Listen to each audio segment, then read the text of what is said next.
10 ദിവസത്തെ ആകാംക്ഷാപൂരിതമായ കാത്തിരിപ്പിന് ശേഷം ഊഹാപോഹങ്ങൾക്ക് ഒടുവിൽ ശ്രീ വി ഡി സതീശനെ കേരളത്തിന്റെ മുഖ്യമന്ത്രിയായി 102 നിയമസഭാ സമാജികരുടെ ഭൂരിപക്ഷമുള്ള 140 നിയമസഭാ സമാജികരുള്ള കേരള നിയമസഭയിൽ 102 നിയമസഭാ സമാജികരുള്ള ഐക്യ ജനാധിപത്യ മുന്നണിയുടെ കോൺഗ്രസിന്റെ നേതാവിനെ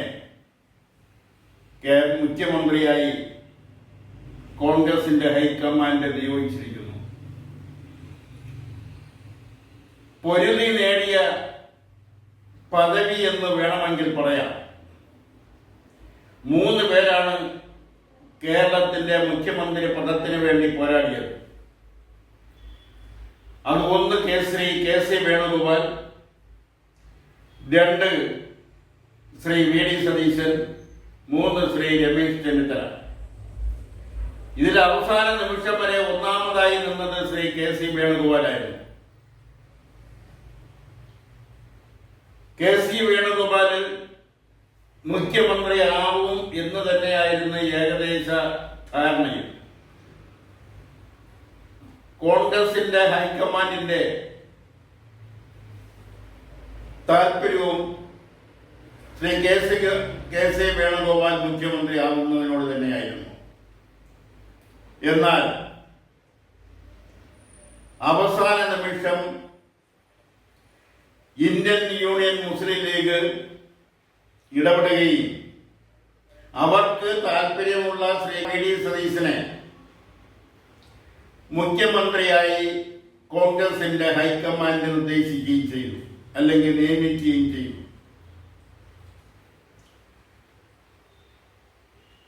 മുറിവേറ്റ സിംഹത്തെ പോലെ രമേശ് ചെന്നിത്തലയും അതുപോലെ തന്നെ ശ്രീ കെ സി വേണുഗോപാലും മറ്റെന്തോ വലിയ പദവി നിലവിലെ കോൺഗ്രസ് അധ്യക്ഷന്റെ കാലാവധി കഴിയുമ്പോൾ ആ സ്ഥാനത്തേക്ക് ശ്രീ കെ സി വേണുഗോപാലിനെ പരിഗണിക്കാമെന്ന് കേന്ദ്ര നേതൃത്വം കൊടുത്ത ഉറപ്പിന്മേലും ആണ് Shri K C Venugopal Shri V D സതീശനെ മുഖ്യമന്ത്രിയാക്കുന്നതിനോട് യോജിച്ചതെന്നാണ് അറിയുന്നത്. എന്നാൽ ശ്രീ രമേശ് ചെന്നിത്തലയാവട്ടെ പരസ്യമായി തനിക്ക് മുഖ്യമന്ത്രി പദം കിട്ടാത്തതിൽ പ്രതിഷേധം കോൺഗ്രസിന്റെ കേന്ദ്ര നേതൃത്വത്തെ അറിയിക്കുകയും ചെയ്തു. എന്നാലും ഒരു കാര്യം എടുത്തു പറയേണ്ടത്, കേരള ചരിത്രത്തിൽ ആദ്യമായിട്ട് ഒരു മുഖ്യമന്ത്രി സ്ഥാനാർത്ഥി ആകുന്നതിന് വേണ്ടി, മുഖ്യമന്ത്രി ആക്കുന്നതിന് വേണ്ടി,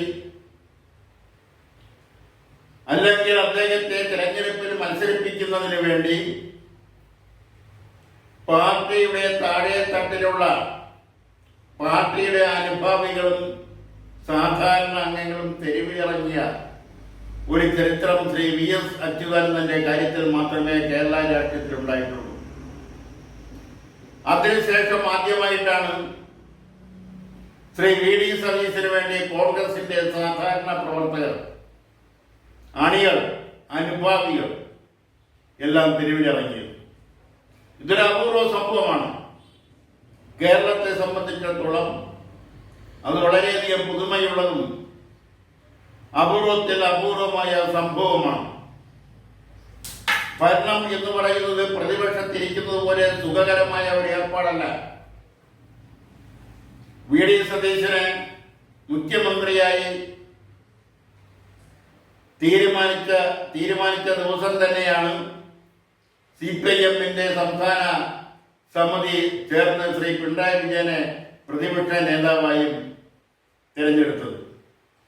ശ്രീ പിണറായി വിജയൻ മുഖ്യമന്ത്രിയായിരുന്നപ്പോൾ ശ്രീ വി ഡി സതീശൻ പ്രതിപക്ഷ നേതാവും, ശ്രീ വി ഡി സതീശൻ മുഖ്യമന്ത്രിയാവുമ്പോൾ ശ്രീ പിണറായി വിജയൻ പ്രതിപക്ഷ നേതാവും. യാദൃച്ഛികമായിട്ടാണെങ്കിൽ തന്നെയും അത് അങ്ങനെ ആയി വന്നു.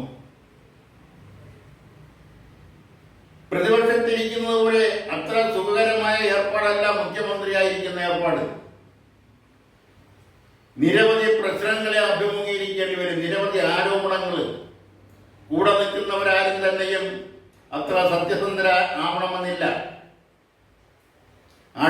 അഴിമതി രഹിതമായി കാര്യങ്ങൾ നടത്തിക്കൊണ്ട് പോകണമെന്ന് താല്പര്യമുള്ളവരായിരിക്കില്ല കൂടെ നിൽക്കുന്നത്.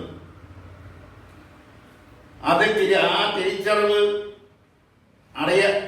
തിരിച്ചറിവുള്ളതുകൊണ്ടാണ് ശ്രീ VM സുധീരൻ മുന്നറിയിപ്പ് നൽകിയത്.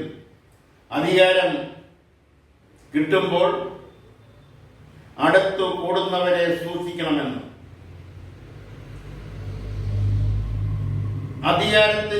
അധികാരം കയ്യിൽ വരുമ്പോൾ ചില അവതാരങ്ങൾ വരുമെന്നും അവരെ അകറ്റി നിർത്തുമെന്നും ശ്രീ പിണറായി വിജയൻ മുഖ്യമന്ത്രിയായി ചാർജ് എടുത്തപ്പോൾ പറഞ്ഞെങ്കിൽ തന്നെയും പലരെയും അകറ്റി നിർത്താൻ അദ്ദേഹത്തിന് കഴിഞ്ഞില്ല.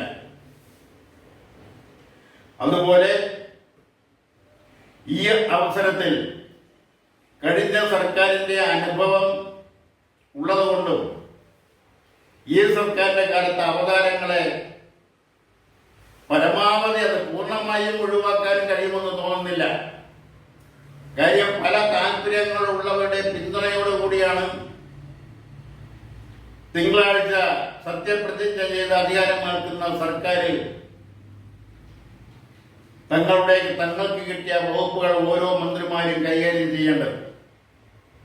ആ മന്ത്രിമാരെ പ്രതിദാനം ചെയ്യുന്ന രാഷ്ട്രീയ പ്രസ്ഥാനങ്ങൾ, ആ പ്രസ്ഥാനങ്ങൾക്കെല്ലാം അതിൻ്റെതായ താല്പര്യങ്ങളുണ്ട്, അതിൻ്റെ നേതാക്കന്മാർക്ക് അതിൻ്റെതായ താല്പര്യങ്ങളുണ്ട്.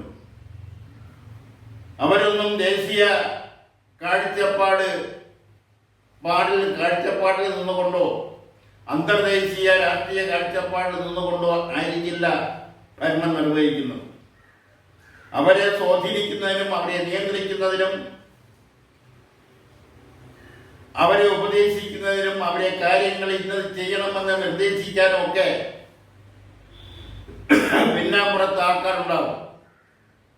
അതിനെയൊന്നും അത്ര പെട്ടെന്ന് അവഗണിക്കാൻ ആർക്കും കഴിയില്ല. ഇത് ജനാധിപത്യത്തിന്റെ ഒരു ദുരന്തമാണ് എന്ന് വേണമെങ്കിൽ പറയാം. ആ സാഹചര്യത്തിലാണ് ശ്രീ VD സതീശൻ മുഖ്യമന്ത്രിയായി തിങ്കളാഴ്ച സത്യപ്രതിജ്ഞ ചെയ്യാൻ പോകുന്നത്. വ്യത്യസ്ത കാഴ്ചപ്പാടുള്ള രാഷ്ട്രീയ പ്രസ്ഥാനങ്ങളുടെ പ്രതിനിധികളായ മന്ത്രിമാരെ കൂട്ടിയോജിപ്പിച്ചു കൊണ്ടുപോകണം. അഴിമതി രഹിതമായ ഭരണം അത്ര എളുപ്പമല്ലെങ്കിൽ തന്നെയും പരമാവധി അഴിമതി ഒഴിവാക്കി മുന്നോട്ട് കൊണ്ടുപോകാൻ ശ്രമിക്കണം.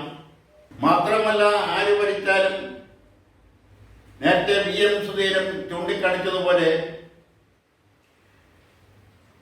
ചില കൂട്ടർ അധികാരത്തോട് ചേർന്ന് നിൽക്കാൻ താല്പര്യപ്പെടുന്നവർ അതിലൂടെ കാര്യങ്ങൾ നടത്തിക്കൊണ്ടു പോകുന്നതിന് വേണ്ടി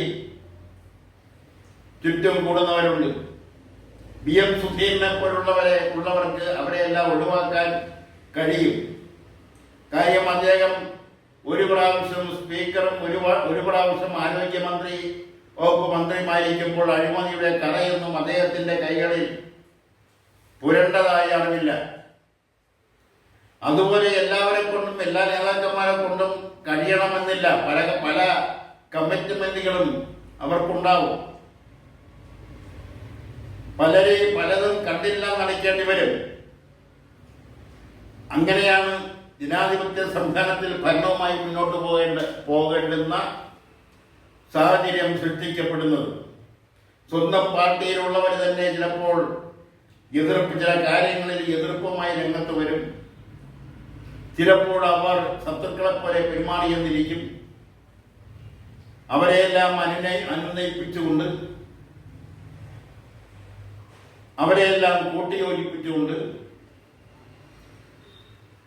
സഖ്യകക്ഷികളെ ഒന്നും പിണക്കാതെ കൂടെ നിർത്തിക്കൊണ്ട് പോവുക എന്നുള്ളത് അത്ര എളുപ്പമായിരിക്കില്ല. പ്രത്യേകിച്ചും VD സതീശനെ പോലുള്ളവരാണ്. അതുകൊണ്ട് വരും ദിവസങ്ങളിൽ മാത്രവുമല്ല പ്രതിപക്ഷത്തിരിക്കുന്നത് ശ്രീ പിണറായി വിജയന്റെ നേതൃത്വത്തിലുള്ള MLA-മാരാണ്. അവരൊന്നും വെറുതെ ഇരിക്കില്ല. അതോടൊപ്പം തന്നെ മുഖ്യമന്ത്രി സ്ഥാനം ആഗ്രഹിച്ചിരുന്ന KC വേണുഗോപാലിനോടൊപ്പം ആണ് ബഹുഭൂരിപക്ഷം MLA-മാരും നിൽക്കുന്നത്. അവരും അടങ്ങി ഒതുങ്ങി ഇരിക്കുമെന്നുള്ള ധാരണ വേണ്ട. രമേശ് ചെന്നിത്തലയുടെ കൂടെ നിൽക്കുന്നവരും പലതും കണ്ടും കേട്ടും കണ്ടില്ലാതെ അടച്ച് അടങ്ങിയിരിക്കുമെന്നുള്ള ധാരണ ആ ഭാഗത്തും വേണ്ട. അപ്പൊ ഈ രണ്ട് ശക്തികളെ കൂട്ടിയോജിപ്പിച്ചുകൊണ്ട് പോകേണ്ടുന്ന കടുത്ത ഉത്തരവാദിത്വമാണ് ശ്രീ VD സതീശന്റെ മേലോട്ട് വീണിരിക്കുന്നത്. അത് എത്ര വിജയകരമായി മുന്നോട്ട് കൊണ്ടുപോകാൻ എന്നതെല്ലാം വരും ദിവസങ്ങളിൽ, വരും നാളുകളിൽ തിരിച്ചറിയാനാവും. ഇതിനകം തന്നെ അല്ലെങ്കിൽ ഭരണം തുടർന്ന് പോകുമ്പോൾ തന്നെ ചിലപ്പോൾ മനഃപൂർവ്വമായിരിക്കാം അഴിമതി ആരോപണങ്ങൾ ചില വകുപ്പുകളിൽ ഉയർന്നു വരാം, അല്ലെങ്കിൽ ഉയർത്തിക്കൊണ്ടുവരാം. മന്ത്രിമാരുടെ പേരിൽ അഴിമതി ആരോപണങ്ങൾ ഉയർത്തിക്കൊണ്ടുവരാം. പലപ്പോഴും കാലുവാരലുകൾ ഉണ്ടാവാം. മന്ത്രിസഭയ്ക്കുള്ള പിന്തുണ പിൻവലിക്കുമെന്നുള്ള ഭീഷണി സ്വരങ്ങൾ ഉയരാം. ഇതെല്ലാം കണ്ടും കേട്ടും അതിനെല്ലാം വളരെ തന്മയത്തോടെ നേരിട്ടുകൊണ്ട് അവിടെയെല്ലാം കാൽ വഴുതി വീണുപോവാതെ, ബാലൻസ് തെറ്റാതെ,